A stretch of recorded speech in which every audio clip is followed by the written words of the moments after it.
What up, everyone? Pat Mayo here with the Mayakoba Golf Classic 2021 DraftKings picks and brief preview. If you want the full episode breaking down each of the players from each of the tiers, head on over to the Mayo Media Network YouTube channel for the full show over there. But the quick picks are what you're here for. Let's start in the $10,000 range.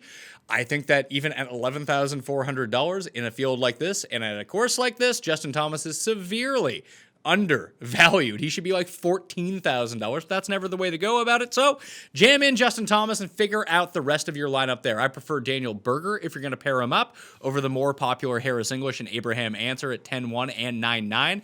And working your way down, you have some really good options in Russell Henley and Victor Hovland. I think I would pass on those and go with Will Zalatoris at $9,200. Once we start working our way down a little bit more, the best pivot play, I think, on this entire slate, because Neiman, Connors, and Ortiz are all going to carry ownership. I like Mark Leishman at $8,700. The crossover course for the Mayakoba is the Sony Open. Mark Leishman has played really well at the Sony Open in the past, and he had been trash basically since the COVID break had ended. But all of a sudden, he just resurfaced at the Masters. Not entirely sure if we should be believing in it, but for someone coming in at very, very low ownership with his overall baseline of skills in a field like this, he could be one of the best players here. He could be absolutely terrible as well. That's why he's garnering no ownership at the moment.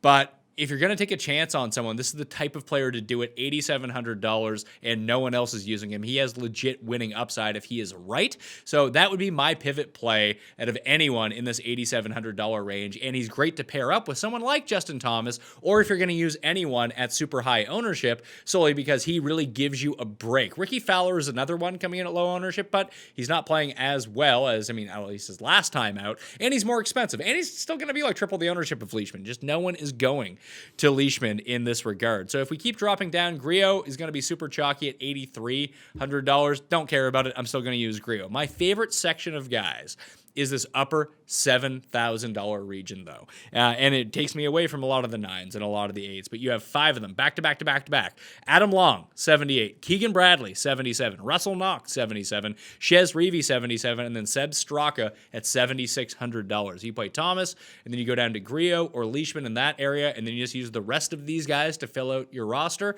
I think you're going to be in pretty good shape. Hopefully they all end up making it through the cut line, but when you're using guys like Keegan and Reavie and Straka, and Knox for that matter, you're dealing with a bunch of guys who really struggle on the greens, which is never a great thing. But if you can get a good putting performance out of just 2 of them, you could have 2 guys inside the top 5 based on the way that they're striking the ball right now. The rest of the list going down, I'm going to eat some more chalk, shockingly enough. Never really my bag here. Maybe it's a good week to go contrarian because everyone is populating towards the same guys, but I do like the Gim Reaper, Doug Gim, $7,400. You can also get onto John at the same price. I like that. And Aaron Wise at $74 would probably be the pivot play there. I'll be using some of him as well. Peter Malnati at $7,300 is looking like a pretty good play.